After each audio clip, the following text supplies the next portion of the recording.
Welcome to this exploration of one of the most unsettling instances in rural Montana's history. Please let me know where you're watching from and when you first heard this story in the comments section before we start. We want to know where these recorded accounts come from and what time of day or night they arrive. In 1897, Blackwood, Montana, a distant mining town, experienced an especially hard winter. When silver was found in the nearby hills 15 years prior, the village, which is tucked away in a little valley between tall mountains, had sprouted up. The original boom had subsided by the time our story starts, leaving a town of about 800 people, primarily miners, shopkeepers, and their families, who had to endure the isolation brought on by the snowdrifts that frequently cut them off from the outside world for months at a time. The Ravenwood family came during one of these times of seclusion. According to all accounts, their appearance was surprising. Until the spring thaw, it was thought impossible to travel through the mountain passes, and no one in town had heard of new arrivals. However, August Ravenwood, his wife Eleanor, and their manservant Morris showed up at the Blackwood Inn, the town's only hotel, on a sour January morning, asking to stay until they could make more permanent arrangements. The hotel registry, which is currently housed in the archives of the Montana Historical Society, states that the Ravenwoods previously lived in Boston, Massachusetts. The hotel's owner, Samuel Grant, wrote in his personal diary that Mr. Ravenwood paid for 3 months' accommodation in advance with gold coins, but no occupation was mentioned. Grant wrote, "The newcomers present a curious appearance. On the 18th of January, 1897, Mr. Ravenwood stands unusually tall, with a severe countenance that rarely displays emotion.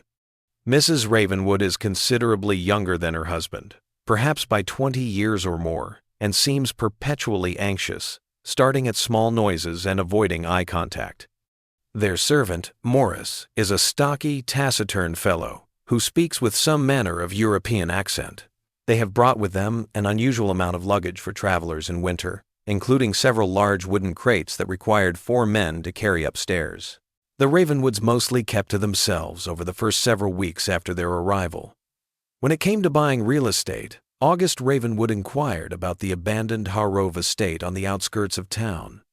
Built by a mining executive who departed when the silver ran out, the property was a large Victorian home that had been abandoned for almost 3 years. Potential bidders had been deterred by local superstition.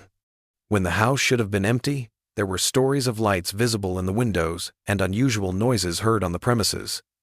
Ravenwood remained unfazed by these rumors.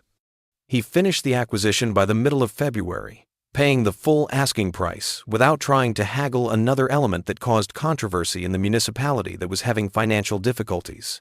Renovation work started right away. Ravenwood insisted that the interior work be done privately and hired local workers to fix the exterior. According to the workers, Ravenwood was especially worried about the house's basement because it was disproportionately enormous for a residential building. The basement was originally intended as a wine cellar and storage space. It had high ceilings, stone walls, and no windows. Ravenwood had more walls built, and the result was a labyrinthine arrangement of apartments with slender passageways between them. In response to a question concerning this odd change, he stated that he planned to utilize the area for scientific research, but he did not specify what this research would entail. The estate, which the locals still called the Harrove House, was occupied by the Ravenwoods by early March. The family took the enigmatic crates that had come to the hotel with them, even though the ownership had changed. It was later noted by a number of men employed to move these crates that they were oddly heavy and made strange noises. A kind of metallic shifting or settling, which one worker compared to the workings of a clock, but irregular, with pauses that made you hold your breath without knowing why. Around this time, August Ravenwood started to make a name for himself in the neighborhood, albeit in a restricted and closely monitored way. Sullivan's notes, found among his papers after his death, indicate that Ravenwood attended medical schools in Vienna and Paris, specializing in treating disorders of the mind and nervous system. He also made an appointment with the town doctor Miles Sullivan, posing as a fellow medical professional with experience in experimental therapies. In addition, Ravenwood established communication with the town's Little Scientific Society, a group of learned men who met once a month to talk about advancements in a variety of subjects. During his first visit, he gave a talk about the physiological manifestations of psychological trauma, emphasizing how tremendous stress or anxiety could change a person's behavior and look for the rest of their life. Ravenwood's presentation included a number of photographic plates that showed subjects before and after what he called transformative episodes. The photographs reportedly showed such dramatic changes that several members questioned their authenticity, arguing that they must depict different individuals according to the minutes of this meeting, which were preserved by the secretary of the society. Although he refused to describe his photographic methods or the process by which the transformative episodes had been triggered, Ravenwood maintained that they were authentic. However, the Ravenwoods remained private in spite of these public appearances. Morris, who lingered nearby and discouraged conversation with others, was always with Eleanor Ravenwood when she did appear in town, generally to buy supplies at the local store. As the spring went on, observers saw that Mrs. Ravenwood grew thinner and paler, with black bags under her eyes that would indicate illness or inadequate sleep. In late April 1897, the first incident that was really concerning happened. The two-year-old daughter of the village blacksmith, Catherine Collins, vanished after last being saw strolling down the road that led by the Ravenwood estate. Her father assembled a search party, but they were unable to locate the young woman. 3 days later, Catherine came home by herself and explained that she had neglected to provide notice of her plans since she had chosen to visit relatives in a nearby settlement. If Catherine's behavior hadn't changed noticeably after her return, this explanation might have been taken at face value. She changed from being known as vivacious and chatty to silent and reclusive. She gave her younger brother the incorrect name and seemed unsure of how her own house was laid out, giving the impression that she was confused about basic aspects of her life and family. Her vacant stares at nothing when she was oblivious to inquiries or action around her were the most unsettling. Concerned by these changes, her father sought the advice of Dr. Sullivan, who examined Catherine but was unable to identify any physical cause for her altered state. The young woman shows no signs of injury or illness, but her manner is profoundly changed. She moves and speaks as if uncertain of her surroundings or, indeed, of her own identity. When asked about her absence, she repeats the same explanation verbatim each time, with no variation in wording, as if reciting a lesson she has been taught. Sullivan's notes show that he suspected some sort of traumatic experience during the young woman's missing days, but he was unable to get her to divulge any information beyond her initial account. He advised rest and careful observation, adding that he would discuss the matter with others. But before he could, Sullivan unexpectedly found himself connected to the Ravenwoods. August Ravenwood showed up at his workplace at the beginning of May with a novel suggestion. He asked Sullivan to work with him on what he called groundbreaking research being done in the Ravenwood Estate's subterranean laboratory. Ravenwood was deliberately vague about the nature of this research. Sullivan wrote in his personal diary, speaking in generalities about the relationship between physical and psychological states and techniques for resolving internal conflicts through external manifestations. When pressed for specifics, he suggested that a demonstration would be more illuminating than any explanation he could provide. Against my better judgment, I have agreed to visit his laboratory tomorrow evening. The next day, Sullivan writes in his journal, in an unusually succinct manner, I have witnessed something I cannot explain. I must consider carefully whether to continue this association. The journal has been torn out and entries resumed 2 weeks later, but Ravenwood and his research are not mentioned. Instead, the journal of hotel owner Samuel Grant, who recorded a rise in odd activity in the area, provides what is known about this time period. Grant wrote on May 12, 1897, Dr. Sullivan has not been seen at his usual haunts for several days. When he did appear at the pharmacy this morning, he seemed altered somehow, distracted and jumpy. When I greeted him, he looked at me as if he couldn't quite place who I was, though we have known each other for nearly a decade. Grant also documented what he saw of other residents of the village who seemed to be going through similar transformations. Mrs. Patterson at the bakery kept putting things in the wrong locations and then appeared perplexed by her actions. Thomas Reber, The bank clerk had developed an uncommon tic, a spasmodic movement of his left hand that occurs when he is addressed directly. Even while the doctor found nothing wrong with his throat or vocal cords, young Peter Ross, who turned 20 last month, stopped speaking completely 3 days ago, and now only interacts through written notes. If it weren't for one common element, these individual changes may have been written off as coincidences. Grant noticed that each of these people had visited the Ravenwood estate in the days before their strange behaviors started. The pattern was too obvious to ignore by June 1897. To address the series of odd events, which now included disappearances in addition to behavioral changes, a town meeting was convened. In the past month, 3 individuals had vanished, all of whom eventually came back with no apparent reason for their absence and exhibited the same bewilderment and personality changes seen in Catherine Collins. Nearly half of the adult population showed up for the meeting, which was held in the town's modest church. The town clerk's minutes show that a number of residents voiced their worries about the Ravenwoods, pointing out the link between visits to their estate and ensuing behavioral shifts. Others defended the arrivals, arguing that there was no concrete proof that they had committed any crimes. This meeting was attended by August Ravenwood himself, who arrived late and stood quietly in the back of the room. When he was eventually asked to speak, he did so in a cool, collected manner, showing empathetic care for the community's problems while implying that the long, hard winter had caused a psychological toll that was only now showing with the advent of spring. Isolation can produce curious effects on the human mind, he was found to have said. What you are witnessing may be a collective response to the extreme conditions you have endured, a kind of delayed reaction to prolonged stress. In fact, these cases could provide valuable data for my research, which aims to understand precisely these kinds of psychological phenomena. Ravenwood continued by inviting any worried individuals to come to his house, where he would be pleased to discuss any particular concerns and provide a more thorough explanation of his job. This offer appeared to ease some of the tension in the room because it was made with apparent openness. Although no official action was taken at the end of the conference, a committee was established to look more closely at the recent disappearances. Many sources, albeit with differing details, describe what transpired next. 5 men, Benjamin Collins, Catherine's father, Richard Ross, Peter's father, and 3 other interested citizens went to the Ravenwood estate on the evening of the 18th of June, 1897. With the intention of accepting the invitation to find out more about Ravenwood's research, Morris let them into the home and led them to a formal parlor where August Ravenwood welcomed them.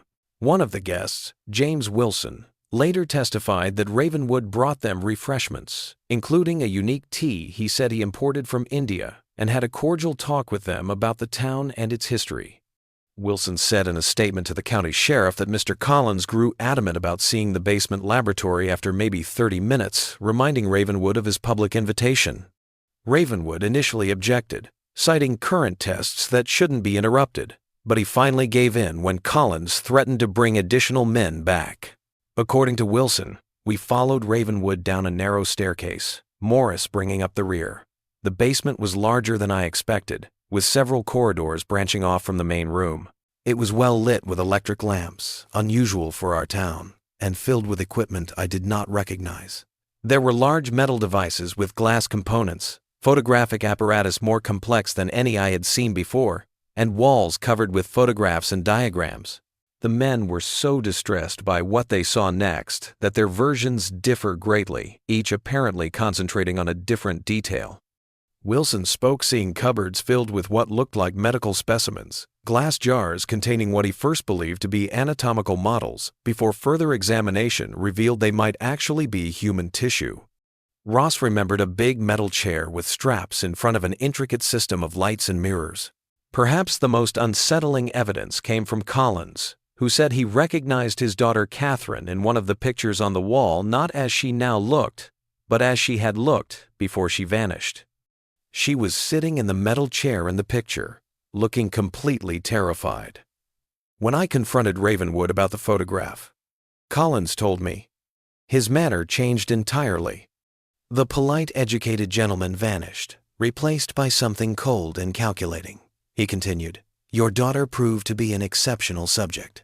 Her transformation was more complete than most. It's unknown what happened next.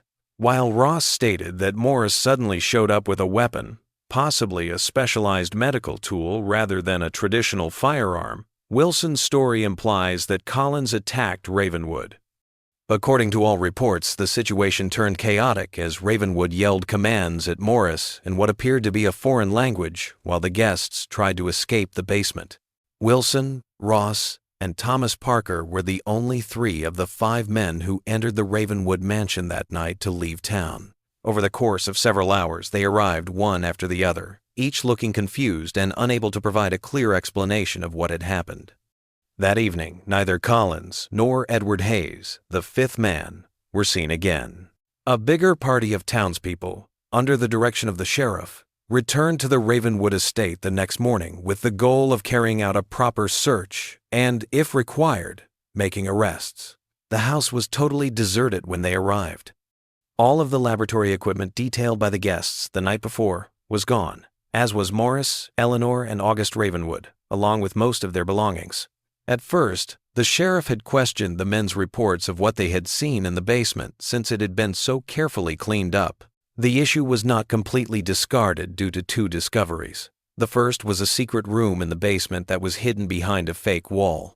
It had a single chair that was fastened to the floor and faced a wall of mirrors.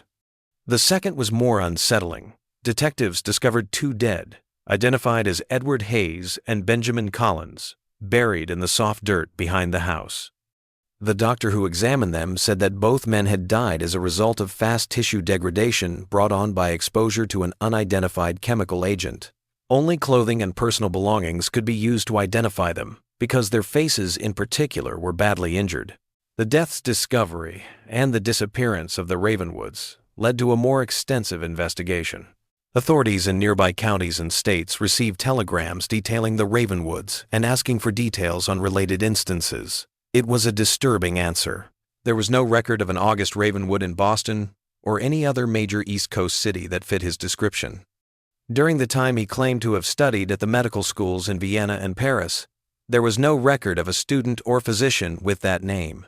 The responses from law enforcement agencies in Colorado and Nevada were particularly unsettling, as they described similar trends.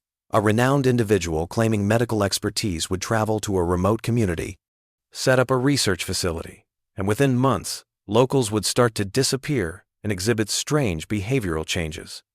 In each instance, the man who went by many names but fit Ravenwood's description had disappeared by the time police became involved, frequently leaving behind signs of unexplained events or fatalities. Throughout the summer of 1897, the Blackwood investigation persisted, but it slowed down as no new information became available. The conditions of the impacted residents, such as Catherine Collins and the others who had undergone personality changes, did not get any better. Given the absence of a note and some discrepancies at the scene, some questioned the apparent suicide of Dr. Sullivan, who may have offered insightful information, but he was discovered dead in his office in late July. By fall, despite its horror, the village was making an effort to move on. The Ravenwood divided by Harv House was once again vacant, with no potential purchasers in spite of its steep price reduction. Children from the neighborhood started to accuse it of being haunted, claiming to have heard unusual noises coming from the basement and to have seen lights in the windows at night. If not for things that happened almost a year later, the case may have vanished into local folklore. A photographer named Leonard Mercer traveled about 100 miles from Blackwood to Helena, Montana in May 1898. Because of the unique caliber of his portraits, Mercer's workshop soon became well known among the city's elite. Customers said that Mercer had a remarkable talent for capturing not only their outward look but also something deeper. What one customer called the self behind the self. If it weren't for a fortuitous meeting, Mercer's presence might never have been linked to the Blackwood incident. One of the survivors of the Ravenwood basement, James Wilson, had moved to Helena after becoming more and more unwanted in Blackwood, where his version of events was viewed with greater suspicion over time. Wilson happened to walk by Mercer's studio in October 1898 and looked through the window at the photographer. Wilson was certain that Mercer was, in fact, August Ravenwood, even if he had a different name and a different appearance, including a beard and a different dress style. When Wilson informed the Helena police of his suspicions, they were first contemptuous. But officials agreed to interrogate Mercer after Wilson gave them information about the Blackwood episodes and the inquiry that followed. Only his photographic equipment and a few photographs in various stages of completion remained after the photographer unexpectedly closed his studio and vanished before they could do so. When investigators examined these materials, they found alterations to common camera equipment that experts were unable to simply explain. Mercer's dark room had chemical solutions that contained compounds not commonly used in photography, some of which were proven to be potentially hazardous neurotoxins. The most unsettling were the notes, which were written in a cipher that took weeks for officials to decipher and were discovered concealed beneath the studio's floorboards. The deciphered notes showed what seemed to be a methodical technique for influencing participants' psychological states using visual stimuli, particularly well-crafted photographic photographs. The notes included in-depth observations of individual participants, monitoring progressive behavioral changes after repeated exposure to particular images, and made reference to restructuring neural pathways through controlled visual exposure and personality dissolution and reconstitution. A particular section of the report stated, "The human identity is far more malleable than conventional science recognizes. Through precise application of visual stimuli, combined with specific chemical compounds that increase suggestibility, it is possible to erase existing personality structures and implement new ones. The subject becomes, in essence, a different person. Though they retain the same physical form, the transformation is most successful when the subject has experienced significant trauma, which creates natural fissures in the psyche through which new structures can be introduced." Law enforcement in other states where comparable events had been reported were contacted by the Helena authorities. There was a pattern. After going missing from one place, the man who went by Ravenwood, Mercer, and a number of other names would usually return in another area within 6 to 12 months, always posing as a medical researcher or, more and more, a photographer. By 1900, law enforcement organizations from several western states were working together to track down and capture this person. Even with this attention, he was incredibly evasive. There have been reports of sightings in California, Washington, Oregon, and even as far east as Colorado. However, he had unavoidably moved on by the time detectives got there, leaving behind nothing but abandoned equipment and often more victims. The most notable event occurred in 1902 when San Francisco police raided a photography studio run by a man identifying himself as Frederick Cavendish. Even though Cavendish himself managed to get away, investigators identified a vast organization that was considerably more elaborate than anything they had seen in other places. In addition to high-tech photography equipment, the studio had what looked like medical facilities for chemically treating individuals. The finding of comprehensive documents that showed Cavendish had been methodically recording the results of his methods on dozens of patients over several years was the most unsettling. According to these documents, he saw his work as a kind of scientific investigation rather than illegal action, with each subject serving as an improvement on his techniques. Personal journals from 1891 were also found during the raid, which shed light on the beginnings of this peculiar case. The writer's experiences at a research institute in Vienna, where he was exposed to new theories regarding psychology, neurological function, and the physical foundation of personality, were detailed in the initial writings. The journal stated that the initial experiments had been carried out with willing subjects, mainly patients at mental institutions who had volunteered for experimental treatments, and that these conventional studies had apparently led to increasingly unconventional experiments, first with hypnosis, and later with what he called chemical augmentation of suggestibility. By 1895, however, the journals recorded a shift to involuntary subjects, starting with transients and people unlikely to be missed from society. As the work went on, the researcher grew increasingly convinced that in order to achieve truly transformative results, subjects who were not prepared for the experience were necessary because expectation and preparation created psychological resistance that limited the depth of transformation possible. His focus on more psychologically complex subjects, particularly members of stable communities with strong family ties and social identities, appears to have resulted from his frustration with the limitations of working with such subjects. as he noted that the quality of the original personality affected the results of his transformation attempts. Following the discovery of these materials in San Francisco, a national notice was issued, and law police agencies countrywide received Cavendish's photo and description. He continued to avoid capture in spite of the increased attention, changing his tactics to keep a low profile while carrying out his work. The case's most fascinating element came to light through scholarly inquiry rather than law enforcement actions. An analysis of the psychological effects on the towns where these episodes had taken place was released in 1905 by Dr. Alistair Hammond, a psychologist at Johns Hopkins University who had been advising authorities on the issue. Numerous people who had been personally impacted by the transformation initiatives were among the dozens of citizens from the impacted towns that Hammond had spoken with. An unanticipated pattern emerged from Hammond's research. Inhabitants in each region continued to report strange occurrences years after the offender had moved on. These included higher prevalences of dissociative disorders, cases of shared delusions among those who had seen the altered photos, and most startling of all, what Hammond called identity contagion, situations in which people who had not undergone the transformation procedures directly started to exhibit the same symptoms as those who had, simply by spending a lot of time with those who had. The implications are profoundly disturbing, Hammond stated at the end. The work of this individual appears to have effects that extend beyond his immediate subjects, creating a kind of psychological chain reaction within communities. It suggests that identity itself, that most fundamental sense of self that we take for granted, may be more socially constructed, more contingent, and ultimately more fragile than previously understood.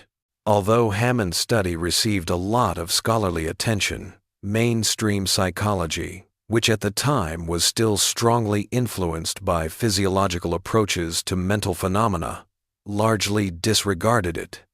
Nonetheless, government organizations took notice of it, especially those engaged in the early studies of psychological warfare. Although documents of this study are still mostly sealed, Hammond was hired as a consultant for a classified program that looked into possible uses for these approaches.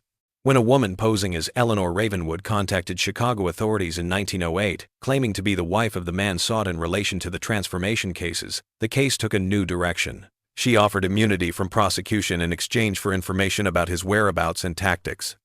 Although she seemed somewhat older and in worse health, her physical attributes were consistent with those of the Eleanor Ravenwood described in Blackwood.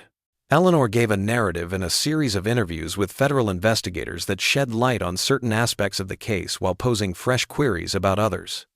She said that she had actually been married to August Ravenwood, who she had married in 1892 while he was a well-known doctor who specialized in mental illnesses. She explained how his curiosity on the connection between personality and visual stimuli had started out as valid study, but had progressively turned into an obsession as he realized there was room for more drastic interventions. Eleanor stated that she had initially backed his work because she thought it could help people with acute trauma or dissociative disorders. But she had become more and more upset as his tactics became more drastic and his subjects refused to comply. She explained how she had tried to leave him, but had been stopped when he used his methods on her, causing her to undergo what she referred to as a partial transformation that left her psychologically dependent. "He could not transform me completely," she said in a previous interview, "because he needed me to maintain certain aspects of my original self, particularly my knowledge of his work and my ability to assist him.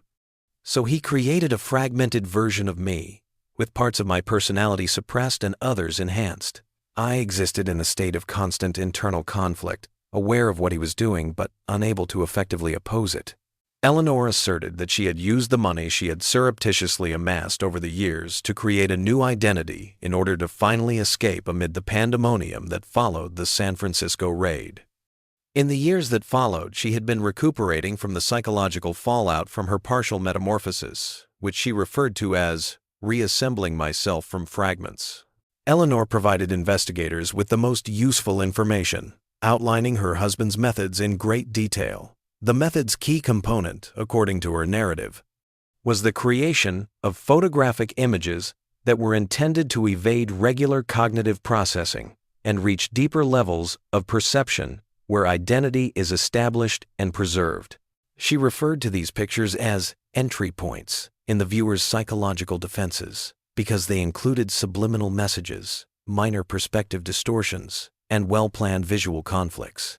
The initial viewing creates a state of receptivity, she clarified. Subsequent exposures, combined with chemical compounds that enhance suggestibility, progressively weaken the subject's existing personality structure. The final stage involves presenting the subject with a series of images representing the desired new identity, which are integrated into the newly emptied psychological space. The man known as Ravenwood, Mercer, and Cavendish had a purpose beyond simple experimenting, as Eleanor's evidence also demonstrated. She asserted that he was striving toward what he referred to as distributed consciousness, a condition in which several people would have a single identity, thinking and seeing as parts of a single mind, but continuing to live independently of one another. He sees individual identity as a limitation to be overcome, she said. His ultimate aim is to create a network of transformed subjects who function as a single distributed entity, an approach to immortality, as this collective consciousness would survive the death of any individual component. Eleanor gave authorities a lot of information, but they were still unable to find her husband. Noting that he had undergone surgical alterations to make identification more challenging and that he had continued to change his appearance over time, she helped create an updated composite drawing. Despite widespread circulation of this image, no confirmed sightings were reported. Eleanor Ravenwood, she away in 1910, presumably from natural causes. However, some researchers noticed that her symptoms resembled those of people who had attempted unsuccessful transformations. She gave one more piece of knowledge before she passed away. She predicted that her husband would soon change his solitary research style to a more ambitious one. He has refined his techniques to the point where he no longer needs elaborate equipment or controlled environments, she stated. The latest iterations of his special photographs are effective with only brief exposure. He has spoken of distributing these images more widely through newspapers, magazines, or public exhibitions. The implications are horrifying. The case took a fresh turn after Eleanor's passing. A specialized unit was created by federal authorities who now took the possible threat seriously to keep an eye out for any indication of the distinctive visual components linked to the transformation techniques in publishing houses, art exhibitions, and photography studios. Although there was much debate and multiple raids on lawful businesses as a result of this surveillance, the main suspect was never found. The most important discovery was made in an unexpected way. Dr. Hammond, who had carried on studying the psychological ramifications of the transformation attempts, published a follow-up study in 1912 that looked at the long-term consequences for those who were impacted. Case studies of a number of people, including Catherine Collins from Blackwood, who had been followed for several years, were featured in this publication. A startling trend emerged from Hammond's research. The majority of the time, the personality changes brought about by the transformation techniques were temporary.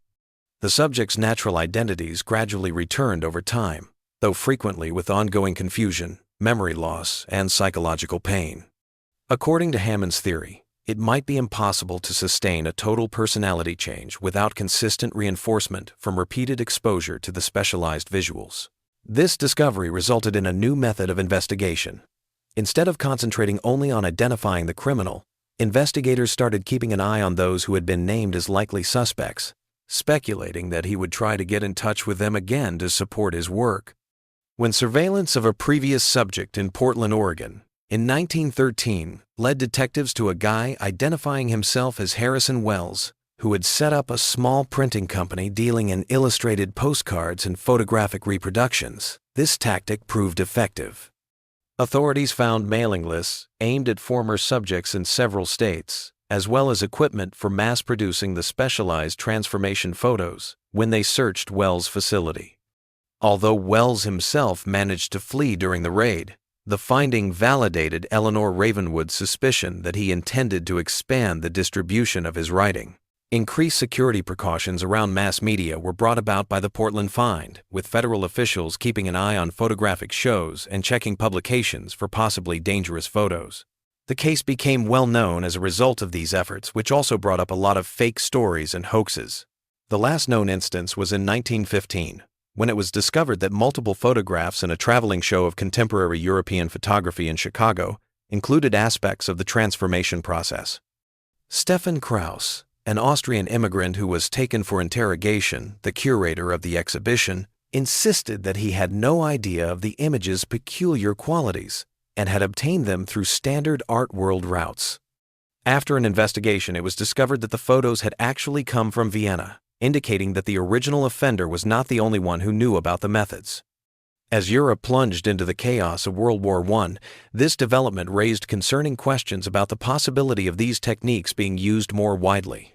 A lot of the case's details were classified in 1,916 inches response to these worries, with participants taking oaths of secrecy and records being sealed. Military interests in the techniques may have been a major factor in this decision. While the official rationale was concern about public panic and potential misuse of sensitive psychological information, according to some historians. Until 1962, when researcher Thomas Mitchell's Freedom of Information request led to the release of substantially redacted data, the case's classified status was essentially maintained. Although many aspects were still hidden, Mitchell's later book, The Identity Architect, which was released in 1964, raised awareness of the case for the first time in decades. A more comprehensive picture became apparent in 1978 and 1985 when more files were declassified. These subsequent disclosures showed that, after 10 years without verified action, surveillance for the initial offender had continued until 1927, when the investigation was formally closed. Though other possibilities have been put out, ranging from death by natural causes to a successful escape to Europe or South America, no concrete proof of his fate has ever been found. The final declassification of the case in 1985, which included all of Dr. Hammond's study files, may have revealed the most unsettling element of the case. According to these documents, he had discovered an unanticipated phenomena during his long-term follow-up with afflicted individuals. In certain circumstances, patients who had seemed to regain their original personalities would momentarily relapse to their changed states when under specific sorts of stress. Even more worrisome, these events increased in frequency in the impacted individual's offspring, indicating that the psychological changes may have been passed down through generations. Concerns regarding the long-term effects were raised in Hammond's last notes, which were written just before his death in 1951. We may never know the full extent of this man's work or its lasting impact. The transformations he induced appear to have created psychological fault lines that extend beyond individual subjects, affecting families and communities across generations. If his goal was indeed to challenge the stability of human identity itself, he may have succeeded more profoundly than even he anticipated. The Ravenwood case now sits at the nexus of cultural mythology, psychological theory, and historical truth. In recent decades, scholars from a wide range of disciplines, including media studies and neurology, have become more interested in the methods detailed in the declassified files. Although the dramatic effects documented in the historical cases are still debatable, some have argued that the fundamental ideas of the transformation methods are supported by current knowledge of neuroplasticity and identity development. Following the events of 1897, the town of Blackwood itself had a steady drop in population until the last residents left in the 1932 during the Great Depression. Today, it is a ghost town that interested visitors and historians visit from time to time. Although the stone foundation and some of the basement walls are still visible through the overgrowth, the Ravenwood divided by Harrove House was completely destroyed by fire in 1923. Unusual occurrences have been observed by site visitors, especially when trying to snap pictures. While film photos that are later developed may feature people or items that the photographer was unaware of at the time, digital photos taken on the property frequently have unexplainable distortions or abnormalities. In a place with a troubling past, these allegations are typically written off as camera errors or the power of suggestion. The most fascinating, perhaps, are the sporadic accounts of people who say they have met the man behind the Ravenwood case in the decades since it was officially closed. According to these sightings, which have been reported in a number of paranormal magazines and internet discussion boards, a tall, thin guy who was usually immaculately dressed in rather antiquated attire makes an appearance at photography shows, psychology lectures, and sometimes even portrait studios. These tales claim that the man has not aged much since the early 20th century events, a fact that has caused many people to write these reports off as intentional hoaxes or urban legend. According to some who say they have spoken with him, he is a quiet, very concentrated person who poses difficult queries regarding memory, identity, and the nature of awareness. The constancy of one detail in these tales is very unsettling. People who see this man frequently describe a strange impact they get when they gaze directly into his face. They provide the impression that his features are somewhat malleable, changing gradually from one instant to the next without ever really solidifying into a form that can be clearly remembered afterward. One witness reported in 2001 that it was as if I was looking at multiple faces superimposed on one another. The impact was so confusing that the witness was unable to maintain eye contact for more than a few seconds. Not in a blurred or confused way, but with a strange precision, as though each distinct face was equally present and equally real. According to psychologists, these accounts are not based on first-hand experiences with a person who would now be well over 150 years old, but rather on the narrative force of Ravenwood in modern culture. They highlight how the narrative appeals to basic fears of identity, authenticity, and the possibility of manipulation by visual media fears that have only grown more intense in the digital era. In fact, as image creation and manipulation capabilities have advanced in recent decades, the Ravenwood case has gained fresh significance. Scholars studying digital literacy and media ethics have pointed to the historical instance as a warning about how visual content may have a significant and potentially negative impact on psychology. The Ravenwood tactics were specifically mentioned in a contentious art piece at a gallery in New York in 2010. The installation combined components from the declassified files into a sequence of digital pictures that were shown on enormous screens. After a number of visitors reported experiencing strange psychological effects, such as momentary disorientation, emotional anguish, and in 2 cases, brief dissociation episodes, the exhibition was shut down. Marina Bosto, the artist, maintained that she had altered the historical methods considerably to avoid negative effects, characterizing her work as an exploration of the boundaries of visual perception and identity, rather than an effort to replicate the process of metamorphosis. With an emphasis on its ramifications for modern society in an era of digital manipulation, virtual reality, and continual visual stimulation, the occurrence reignited interest in the Ravenwood case among academics and the media. Ravenwood's methods appear both archaic and foresighted at the same time. They are rough in their approach, but sophisticated in their comprehension of human psychological susceptibility. Perhaps most disturbing are the parallels some researchers have drawn between Ravenwood's methods and modern advertising, social media algorithms, and political messaging, says the narrator. While few suggest that contemporary media deliberately employs techniques designed to fundamentally alter identity, many note that the basic principles using precisely calibrated visual stimuli to influence perception and behavior are now commonplace, implemented with technologies far more powerful than anything available in Ravenwood's era. The real legacy of the Ravenwood case may not be the specific incidents or even the techniques themselves. Jason Keller, a media theorist, wrote in a 2015, but rather the revelation that human identity, that sense of continuous self that we take for granted, is more malleable, more responsive to external influence than we are comfortable acknowledging. Ravenwood discovered through trial and error what modern neuroscience has confirmed through rigorous study: the boundaries between self and other, between internal identity and external influence, are far more permeable than our intuition suggests. This viewpoint has been especially relevant in conversations about digital immersion and online identity. The partial transformations Eleanor Ravenwood spoke about in her testimony eerily resemble the fragmentation of self that happens when people exhibit distinct versions of themselves across several platforms. There are concerns regarding the stability of identity in contemporary society, given how simple it is to create, alter, and abandon digital personas. In this regard, Ravenwood's ultimate objective of distributed consciousness, many people sharing a single identity across physically distinct bodies, seems more like a sinister prophecy than a historical anomaly.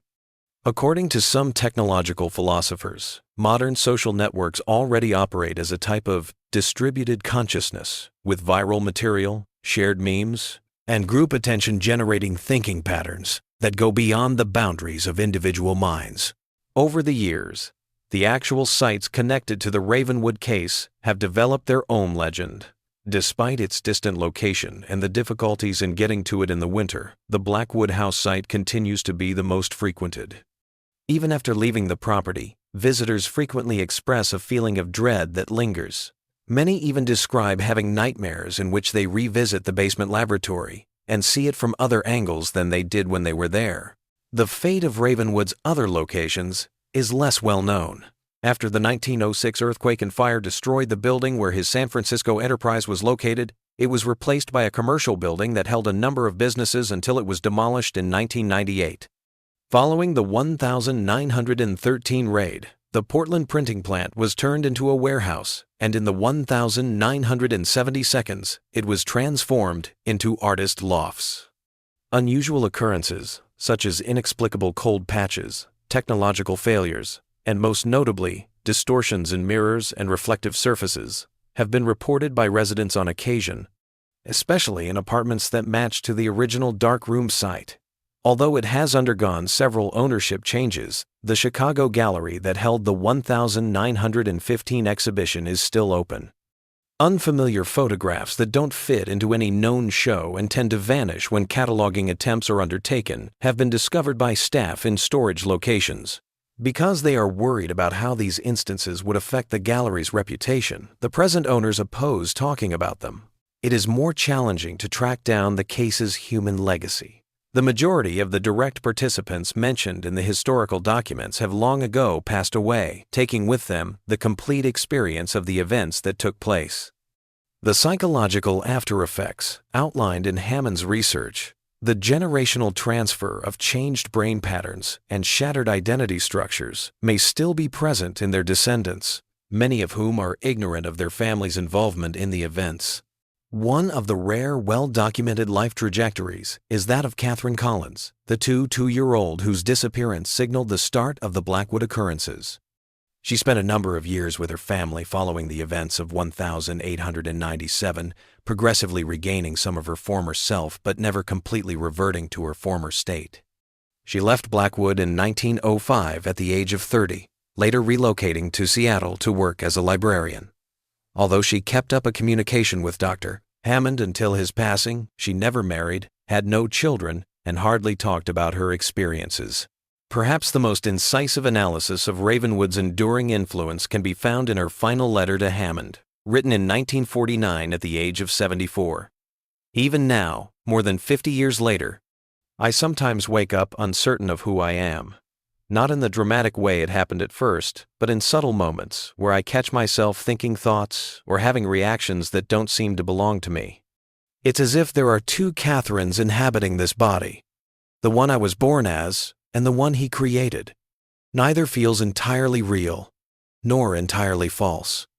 I have learned to live in this in-between state, this permanent liminality, Catherine wrote. The fate of the man himself is still the Ravenwood case's last enigma. There was no clear conclusion to the official investigation when it was closed in 1927, and declassifications haven't shed any more light. Numerous theories have been put out.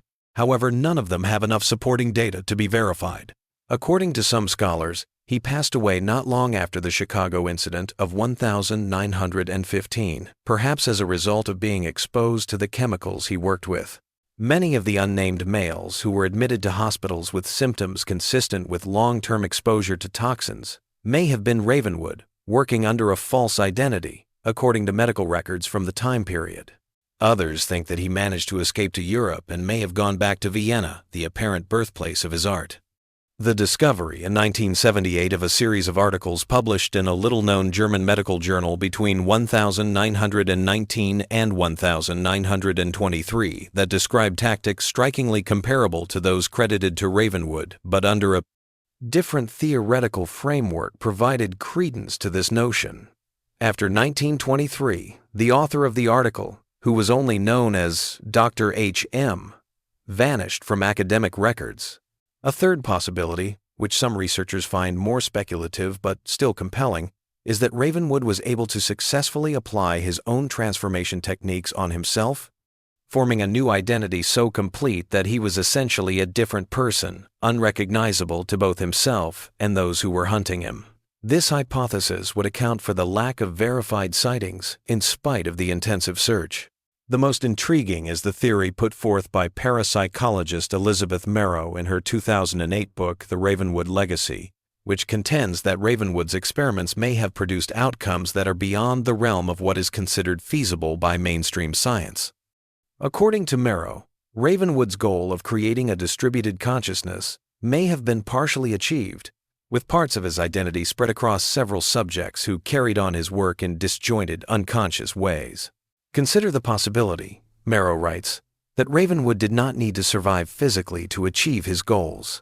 If identity can be transferred and distributed, as his research suggested, then perhaps what we're seeking is not a man, but a pattern, a specific configuration of thought and perception that replicates itself across multiple hosts, none of whom are fully aware of their participation in this larger consciousness. This viewpoint is still very controversial, rejected by mainstream psychology, but accepted by those who believe that the Ravenwood case provides evidence of phenomena that go beyond what is currently understood by science. Regardless of the reality, the lack of conclusive answers has allowed the case to endure in the popular imagination, emerging from time to time in scholarly studies, creative adaptations, and urban legend. The problems the Ravenwood case poses regarding the essence of human identity itself may be its most significant feature, rather than the particular incidents or methods it details. What is the genuine self if an individual may be so drastically changed by outside stimuli that they are essentially someone else while still maintaining their physical appearance and biological continuity? Is identity something fundamental and unchangeable, or is it just a contingent configuration of mental processes that can be manipulated and reconstructed? In today's world, when technology increasingly controls our perceptions of others and ourselves, these problems are especially pertinent. Our perceptions and behaviors are shaped in ways we might not be entirely aware of by the digital profiles we make, the algorithmically selected information we consume, and the virtual worlds we live in. The lines separating genuine self-expression from performance that is influenced by outside factors become increasingly hazy. This makes Ravenwood seem less like a historical outlier and more like a dark pioneer, someone who understood the malleability of human identity long before there were methods to take advantage of it widely. Even though his techniques were rudimentary by today's standards, they were able to uncover psychological weaknesses in people that haven't changed much despite the advancement of access methods. A personal journal that Dr. Hammond kept throughout his decades of investigation into the case was one of the last papers made public during the 1985 declassification. 3 weeks prior to his death in 1951, he considered the wider ramifications of his findings in his final journal post. What disturbs me most is not what Ravenwood did, but what his work reveals about human nature. If our sense of self, that most intimate and fundamental experience, can be so radically altered through calculated external influence, then perhaps the self, as we conceive it, is largely illusory. We experience ourselves as stable, continuous beings, but this may be merely a necessary fiction, a story we tell to navigate existence. Ravenwood did not create the vulnerability, he merely exposed it, and in doing so, he opened a door that cannot be closed again. Today, visitors to the Blackwood site frequently mention an oddity that occurs when they try to take pictures of the Ravenwood House Foundation's ruins. Unusual light patterns or distortions are common in digital photos, especially in the area surrounding the basement door. When developed, film photos can occasionally have what look like double exposures, with strange architectural details or spectral people superimposed on the real image. These phenomena are dismissed by local guides as the product of natural light effects, camera glitches, or intentional manipulation by visitors looking to add to the place's ominous reputation. However, the fact that these tales have persisted for decades, predating digital photography and extending into the present, indicates that there is more going on here than just technical glitches or frauds. Photographer James Mayhem, who documented the site in a methodical manner in 2013, explained his experience as follows. I've worked as a professional photographer for 20 years in all kinds of challenging conditions. What I encountered at the Ravenwood site was unlike anything I've encountered elsewhere.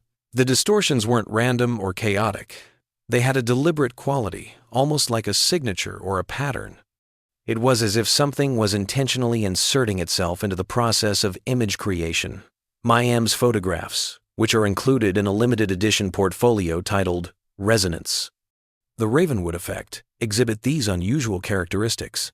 Different patterns can be seen in the light reflected from the remaining basement walls in a number of the photos. Experts have pointed out that these patterns are strikingly similar to the visual components that are detailed in the declassified files as being essential to Ravenwood's transformation methods. These events add to the case's ongoing mystery, regardless of whether they are the result of real paranormal activity, odd environmental circumstances, or the influence of anticipation on perception and technology. The core truths of the Ravenwood story are still elusive, and every new investigation adds layers of interpretation and conjecture. Perhaps Ravenwood's legacy includes this ambiguity as well, showing that reality and identity are both flexible and perspective-dependent, rather than fixed and objective. His work raises important contemporary issues rather than merely historical ones, in a world where visual media and virtual experiences are taking over, and the line between genuine and manufactured reality is becoming increasingly hazy. In addition to being a warning, the tale of August Ravenwood and his transformation methods offers insight into the brittleness of human identity and the potency of visual influence. It serves as a reminder that the lines we take for granted between ourselves and others, between our internal and exterior selves, and between reality and representation may be far more pliable than we would like to think. The Ravenwood case provides a sobering perspective on our susceptibility to visual impact, as we enter a time when reality itself may be changed, where deep fakes and virtual worlds provide simulations that are more and more realistic. Despite being archaic by today's standards, the methods he developed over a century ago revealed psychological concepts that are still relevant in modern media. It's unclear if Ravenwood lived to see the technological revolution that would follow his work, but his concerns about awareness, identity, and the power of visual manipulation are still relevant today, possibly more potently now than when he was alive.